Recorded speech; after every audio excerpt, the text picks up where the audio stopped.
എന്തുകൊണ്ട് PM-ശ്രീ നടപ്പാക്കരുത് എന്നൊരു ലേഖനം, ഒരു 10-500 വാക്കുകൾക്കകത്ത് വരുന്ന ലേഖനം വി ശിവൻകുട്ടി മുൻ വിദ്യാഭ്യാസ മന്ത്രിയുടേത് കേരള കൗമുദിയിലുണ്ട്. പക്ഷെ ആ ലേഖനം വായിച്ചിട്ട് ഒന്നും തിരിയുന്നില്ല. എന്തുകൊണ്ട് നടപ്പിലാക്കിക്കൂടാന്ന് അദ്ദേഹം പറയുന്നില്ല. സംഘപരിവാർ അജണ്ട. എന്താണ് ഈ അജണ്ട? കാരണം PM-ശ്രീയുമായി ബന്ധപ്പെട്ട എഗ്രിമെന്റിൽ ഒപ്പുവെച്ചല്ലോ. അപ്പോൾ എഗ്രിമെന്റിൽ എന്താ കിടക്കുന്നത്? അതൊന്ന് പുറത്തു വിടൂ, അല്ലെങ്കിൽ പുറത്ത് പറയൂ. എന്താണ് എഗ്രിമെന്റ് PM-ശ്രീയുടെ? ആ എഗ്രിമെന്റിൽ സിലബസിന്റെ പരിഷ്കാരം ഉണ്ടോ?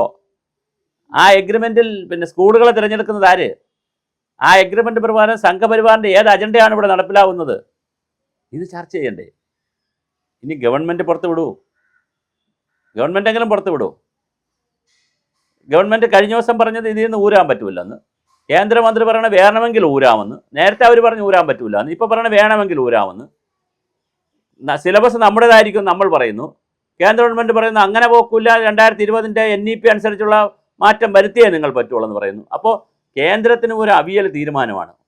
അവർക്ക് NEP നടപ്പിലാക്കണം, PM-ശ്രീ നടപ്പിലാക്കണം, SSA നടപ്പിലാക്കണം. അവരുടെ കുറേ അജണ്ടകൾ ഇതിനകത്തൂടെ കുത്തിക്കയറ്റം വേണം. പക്ഷേ എന്താണ് ഈ അജണ്ട ഇതുവരെ മനസ്സിലായിട്ടില്ല. അതാണ് നമുക്ക് മനസ്സിലാകാത്തത്. സിലബസ് പരിഷ്കാരമാണോ, അതോ കരിക്കുലം പരിഷ്കാരമാണോ, കരിക്കുലത്തിൻ്റെ റിവിഷനാണോ, എന്താണ് കേന്ദ്ര ഗവൺമെൻറ് പറയുന്ന അവരുടെ രഹസ്യ അജണ്ട എന്നുള്ളത് വളരെ പ്രധാനമാണ്. അത് ഈ എഗ്രിമെൻറ്റിൽ ഉണ്ടോ? അതാണ് നമ്മുടെ ചോദ്യം. PM-ശ്രീയുമായി കേരള സർക്കാർ ഒപ്പുവെച്ച എഗ്രിമെൻറ്റ് ദയവായി ഒന്ന് പുറത്തു വിടണം, പബ്ലിക്കിലേക്ക് വിടണം. അപ്പോൾ ഈ സംശയങ്ങളെല്ലാം തീരും. മാത്രമല്ല കേന്ദ്ര ഗവൺമെൻറ്റിൻ്റെ പാർട്ടി ഇവിടെ ഉണ്ടല്ലോ, BJP, അവർ ഇതിനെ സംബന്ധിക്കുന്ന ഒരു ചർച്ചയെങ്കിലും നടത്തേണ്ടായിരുന്നു. ഒരു സെമിനാർ. രാജീവ് ചന്ദ്രശേഖർ, എങ്കിൽ പിന്നെ അങ്ങനെ പറയാം, മിസ്റ്റർ രാജീവ് ചന്ദ്രശേഖർ, PM-ശ്രീ കേരളത്തിൻ്റെ ഭാവിക്ക് നല്ലതാണോ ചീത്തയാണോ എന്നൊരു സെമിനാർ സംഘടിപ്പിക്കൂ പ്ലീസ്. എന്താണ് PM-ശ്രീ?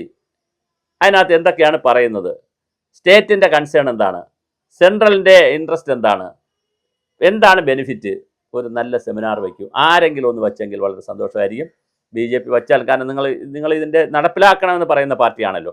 അതുകൊണ്ട് എന്തുകൊണ്ട് BJP-യുടെ ഇൻ്റലക്ച്വൽ സെല്ലിൻ്റെയോ അല്ലെങ്കിൽ എഡ്യൂക്കേഷൻ സെല്ലുണ്ടെന്ന് എനിക്കറിയത്തില്ല, വേറെ ഏതെങ്കിലും സെല്ലിൻ്റെയൊക്കെ നേതൃത്വത്തിൽ കൃത്യമായൊരു സെമിനാർ തിരുവനന്തപുരത്ത് സംഘടിപ്പിച്ചാൽ മനോഹരമായിരിക്കും. എല്ലാവരും വിളിക്കുക. അതിനകത്ത് ശിവൻകുട്ടിയെ വിളിക്കണം. BJP സംഘടിപ്പിച്ചാൽ അത് കുഴപ്പമൊന്നുമില്ല. ശിവൻകുട്ടിയെ വിളിക്കണം, ഇപ്പോഴത്തെ മന്ത്രിയെ വിളിക്കണം, ഇടതുപക്ഷക്കാരെ വിളിക്കണം, വലതുപക്ഷക്കാരെ വിളിക്കണം, എല്ലാവരും വിളിക്കണം. അക്കാഡമിഷ്യന്മാരെ വിളിക്കണം, ആക്ടിവിസ്റ്റുകളെ വിളിക്കണം. അവരഭിപ്രായം പറയട്ടെ. ഇത് കേൾക്കാൻ കേരള സമൂഹത്തിന് താല്പര്യമുണ്ട്. അല്ലാതെ ഈ ചക്കളത്തി പോരാട്ടവും തമ്മിലടിയും കുത്തിത്തിരിപ്പും ഗ്രൂപ്പും വഴക്കുമായിട്ടൊക്കെയാണ് ഈ പാർട്ടികൾ പോകുന്നത്. നിങ്ങളിത് ആലോചിക്കൂ. അല്ലെ AK സെൻട്രൽ ആലോചിക്കൂ. ഇന്ന് BJP-ക്ക് ചെയ്യാൻ സമയമില്ലെങ്കിൽ AK സെൻട്രൽ ആലോചിക്കും. ഇതിന് പറ്റില്ല. KPCC-ക്ക് ഉണ്ടല്ലോ സംവിധാനം. എല്ലാവർക്കും സംവിധാനമുണ്ട്. KPCC പ്രത്യേകിച്ച് വിദ്യാഭ്യാസ സമിതിയൊക്കെ ഉണ്ട് അതിനകത്ത്. പരിസ്ഥിതി സമിതി, വിദ്യാഭ്യാസ സമിതി, കുറേ സമിതി, ശാസ്ത്ര സമിതി എന്നൊക്കെ ഉണ്ട്. KPCC ആലോചിക്കൂ, ഒരു നല്ല സെമിനാർ നടത്തൂ. എന്താണ് PM-ശ്രീ? PM-ശ്രീയിലെ പദ്ധതികൾ ഏതൊക്കെയാണ്? എന്താണ് കേരളത്തിൻ്റെ കൺസേൺ? എന്താണ് കേന്ദ്രം പറയുന്ന ബഹളം? ഇതൊന്ന് ചർച്ച ചെയ്യൂ. വളരെ ഗൗരവമായി ഇത് ചർച്ച ചെയ്യണം. കൃത്യമായി ഇത് ചർച്ച ചെയ്ത് തന്നെ മുന്നോട്ട് പോകാൻ കഴിയുകയുള്ളൂ. അതുകൊണ്ട് എല്ലാവരും വളരെ കൃത്യമായി ഇതിനകത്ത് ഇടപെടേണ്ടതാണ്. ഇടപെട്ട് തന്നെ നമുക്ക് മുന്നോട്ട് പോകണം. PM-ശ്രീയെ സംബന്ധിച്ചിടത്തോളം എന്താണ് തടസ്സം എന്നുള്ളത്, അല്ലെങ്കിൽ കേന്ദ്രം ഒരുക്കി വച്ചിരിക്കുന്ന കുരുക്ക് എന്താണെന്ന് നമ്മൾ തീർച്ചയായിട്ടും മനസ്സിലാക്കണം. നടപടിക്രമങ്ങൾ, അതായത് യുണൈറ്റഡ് പ്ലസിലെ എൻറോൾമെൻറ്റ് ഡേറ്റ അടിസ്ഥാനമാക്കിയാണ് കേന്ദ്ര ലിസ്റ്റ് പ്രകടിപ്പിക്കുന്നത്. അതൊക്കെ സാങ്കേതികത്വമാണ്. നമ്മൾ കയറുന്നില്ലെങ്കിൽ പിന്നെ ലിസ്റ്റിനെ കുറിച്ചൊക്കെ ശിവൻകുട്ടി എന്തിനാണ് പറയുന്നത്? നമ്മൾ അങ്ങോട്ട് പോകണില്ല വണ്ടി. പിന്നെ കെട്ടാത്ത പെണ്ണിൻ്റെ സൗന്ദര്യത്തിനെ കുറിച്ച് പറഞ്ഞിട്ട് കാര്യമില്ല.